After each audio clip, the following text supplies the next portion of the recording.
Hello YouTube, this is Morgan, Airspeed Prime here with my next Boruto anime review. This one's going to be for episode 66, which is called My Story.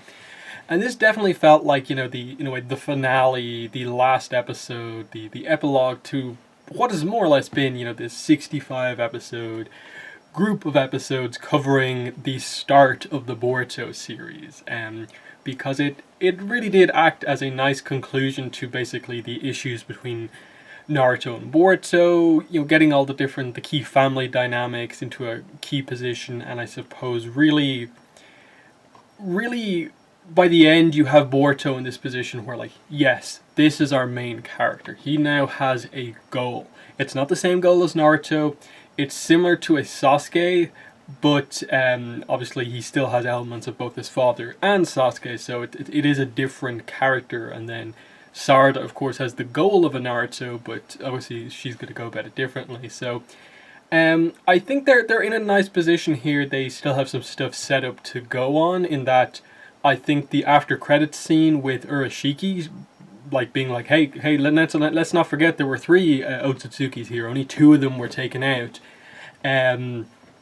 Urashiki's still out there and is kind of thinking that he may plan some sort of a preemptive strike against anything happening with Boruto. So that was interesting because that wasn't even in the manga. Urashiki I don't think was in the manga at all. So we actually just don't really have much of an idea about where they go with him. So the anime definitely looks like this is where the main kind of story focus is going to be, and I'm definitely interested to see how they bring the Otsutsukis back in, because he is this kind of mystery character in a way, in that we don't know anything about what happens to him, but also because of the nature of his powers, he actually could end up being a really good villain, depending on what way they use him. I could see him being tricky enough to escape and not just stay there in combat facing off against all these characters who could actually defeat him. They could do that. He could go back and inform the rest of the Otsutsuki clan about what's happening and really have this the clan coming after Earth. It's really open for a lot of things, because as I've talked about over the course of the series, I really wanted and been happy in a way that the series has been touching on the Otsutsukis a bit more, and I feel like, yeah, we will get to a point where we are properly developing this. So, and that after credits scene I think did a really good job. As for the rest of the episode, I don't think this was mind-blowing as an episode, but it was very, very solid as an epilogue. In that you can definitely say that the thing with this episode was that there was a lot of really nice scenes. Sarada talking to Sasuke and just mentioning that, are you going to be sticking around? And he basically says, yeah, I was planning on staying an extra day because of this data. And then she's like, okay, can we go training? I want to work on my fireball jutsu. And he's like, sure. And then she also mentions that, Mom has made some, special dinner for tonight, and you see him smile. So it was a nice thing to see Sasuke just, oh look, happy with his family, and he's actually just willing to accept this. And that was a nice moment between those two. And then Naruto sort of, I suppose, has his resolution over the course of this kind of first group of episodes, and the apology, bringing home the cake for both of them to kind of apologize for missing both of their birthdays, and saying to Shikamaru that, look, I am going to take more days off, and just making that decision that he is going to put some more time aside to be with his family, but also at the same time Boruto realizing that, okay, he's now seen his father in action. This is why the position of Hokage is important.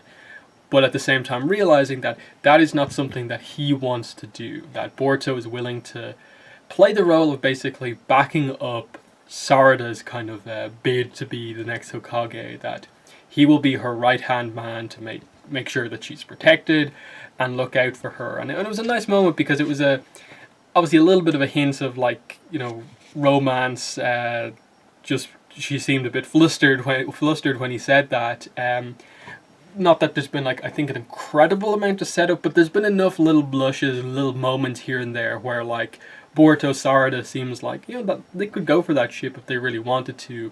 But like usual Naruto stuff, I suspect we're going to be waiting a while before they really make any move towards properly, like, heavily leaning towards that direction just yet. So, just little bits for now to show that there's a bit of an interaction there. And I think clearly Mitsuki kind of seeing the kind of chemistry between the two of them and kind of being like, oh, I can have some fun here in a way. And even Mitsuki had like a moment where like he talks to Orochimaru, and Orochimaru borderline is kind of ready to almost scold Mitsuki for being willing to use Sage Mode, but then Mitsuki says that, I was willing to do it there. I was willing to kind of out this special power that I had to save Boruto, because he is the sun. I don't want the light of the sun to go out. And Orochimaru sort of questions, like, are you sure that it is Boruto who is this sun? And Mitsuki is willing to kind of go ahead with this. And I like that it showed a bit of concern from Orochimaru. Just like, look, if you display an incredible amount of power like this, you could be ostracized or kind of experimented upon. Questions will be asked, and how you're able to go about things normally could be put into question. There's an element of kind of care there, but I think there's something going on with Orochimaru, and I suppose the significance behind like the Mitsuki and the powers. But I think at the same time it is just that he actually is enjoying to some degree being a parent and wanting Mitsuki to turn out like as best possible. So he kind of is willing to kind of let Mitsuki make these decisions on his own. And just as before he leaves, I like that he kind of says, don't forget to like come home basically every so often. So I thought that was a nice one to just like, it's a really unusual kind of parent son relationship, but it's one I'm very intrigued to see, and that I'd like to see him just come home and see what a like parent-son interaction between those two is, in a more kind of, we don't need to be secret, kind of having this conversation in a big high tree kind of conversation is between them. So that was nice to see. We see Boruto kind of apologizing to Shinki and the other Sound kind of Genin, and just him taking responsibility for this. That immediately, because Boruto was involved in the defeat of Momoshiki, he's sort of, he's not vilified anymore, really, for what happened in the cheating in the tuning exams, because he basically, instantly borderline redeemed himself. But obviously, next time an opportunity with the tuning exams comes up, I think he's still gonna come under some scrutiny, and there's gonna be more pressure on him because of what he did against Momoshiki. But I like that what they did, I suppose, with the rivalry with Shinki and Boruto here, in that Shinki is concerned, I think is probably the best way to say it, that, he's the one who cheated and kind of took the honor in a way out of the fight that they had. But he also acknowledges that, like, okay, he didn't cheat. He only cheated up to, like, after a certain point. And he realizes that Boruto is actually at least somewhat close to him anyway. And the cheating was what kind of gave him the advantage. But then, afterwards, he rebounded from the worst moment of his life by completely participating in, like, saving the village. And obviously they clarify that, Gaara told Shinki not to get involved in this fight. But there was still the sense that, okay, Boruto did, and was involved in things, finished the fight basically. So that rivalry now has, I think, a lot more meaning to it, in that the next time there's a tuning exams or those two come to blows, that's going to be a really, really intense fight, because Shinki right now is stronger than Boruto, not accounting for Boruto's special powers, which weren't really, he doesn't have control over yet. Very clearly, I think Boruto obviously has the power to be better than Shinki. But the next time they meet, it's going to be so interesting, because Boruto probably will have more power after all the training and stuff like that. Plus, they have this history with the cheating, and then Shinki feeling like he almost should have been the one to participate in that battle as well.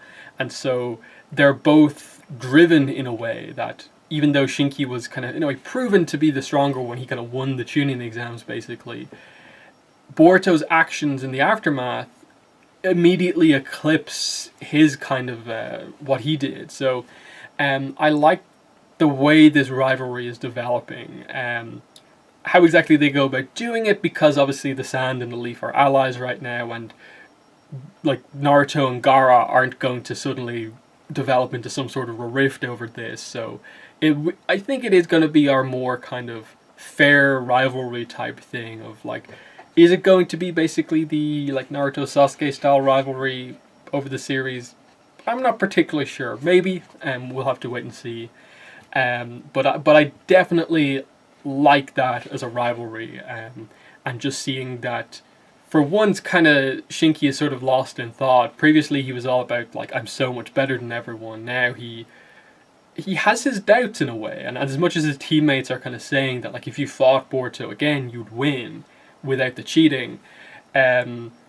He's also having his doubts, because he sort of realizes in a way that I suppose, and we as the audience do as well, that Boruto was in a specific mindset when he fought Shinki, that he's very different now, because he now kind of understands the meaning of hard work and is going to do all of this training.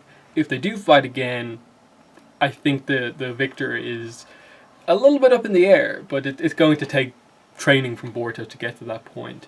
Of course, you had as I said, I suppose ninja way kind of speech from Boruto to Sarada, and I suppose just their paths, that okay, Sarada's the one who wants to become Hokage, and Boruto actually doesn't. He wants to walk his own path and doesn't want to just be like, oh, I'm the son of Naruto and the grandson of Minato.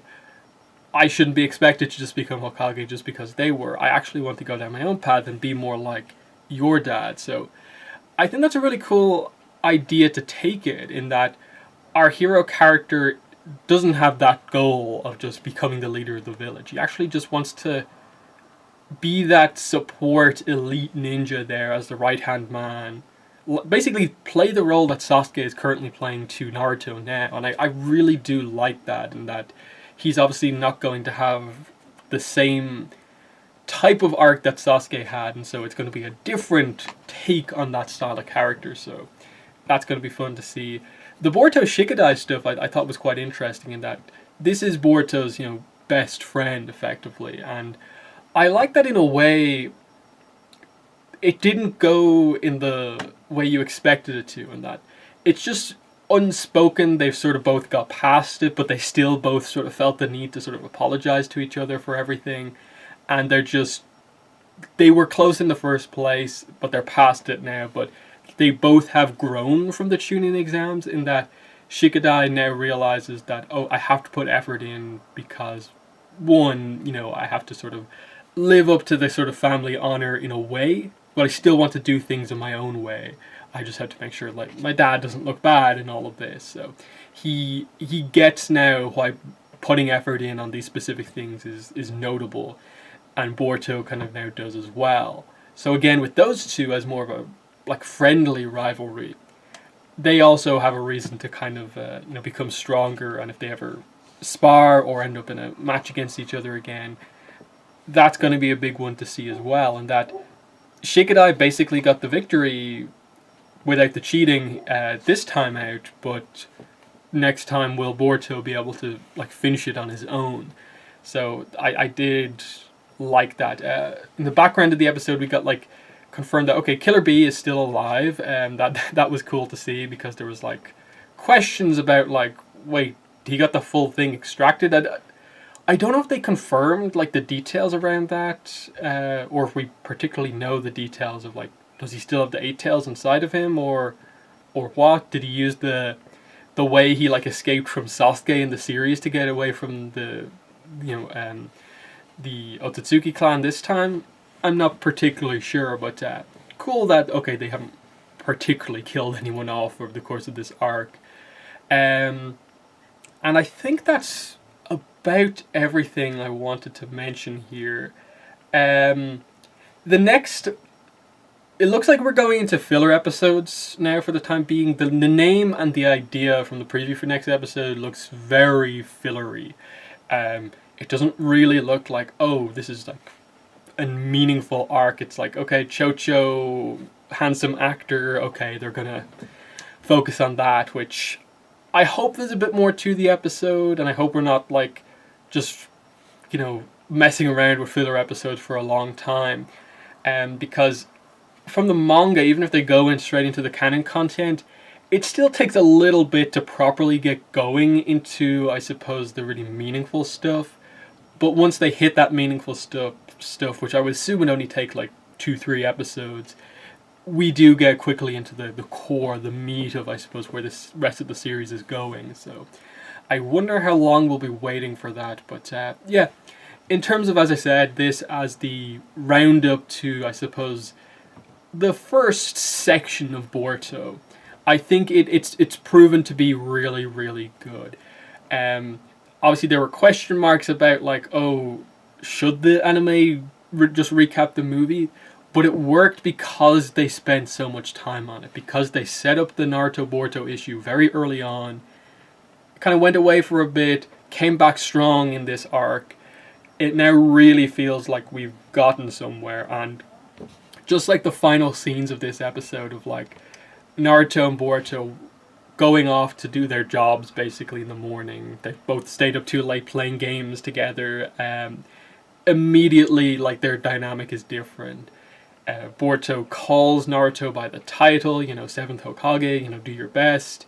And Naruto, you know, they I suppose, finally meaningful do the fist bump thing together. And it's just like, okay, this is the relationship in the way that we kind of expected it to be, where there is now a kind of respect both ways, that Boruto respects how powerful his father is, plus the position that he's in, and Naruto is putting in that little bit of extra effort to, you know, give time to the family as well. So really, really good stuff in this episode. As I said, the core of this episode, I think, was those nice moments emphasizing, like, the family stuff, but also setting up a little bit of stuff with some of the rivalries that are going on. And I think probably the more meaningful moment was seeing Boruto get interviewed in the aftermath of all of this, and basically, honestly himself, as the answer to the question of, like, what are the key traits to be a shinobi, mention, you know, like, teamwork and perseverance. And perseverance was more so the thing that Boruto didn't have, that he sort of learned the significance of, because that was, like, that's Naruto's key trait, perseverance, never giving up. And now Boruto understands the significance of that, why hard work is important. And that was really the only thing holding him back from being as powerful. And that's going to be what helps him to fulfill his potential. So they've covered the key development that Boruto needed. And that's the success of this arc. So yeah, that's been the video. In the comments, let me know what your thoughts were on it. But yeah, that's been the video. Thanks for watching, and bye.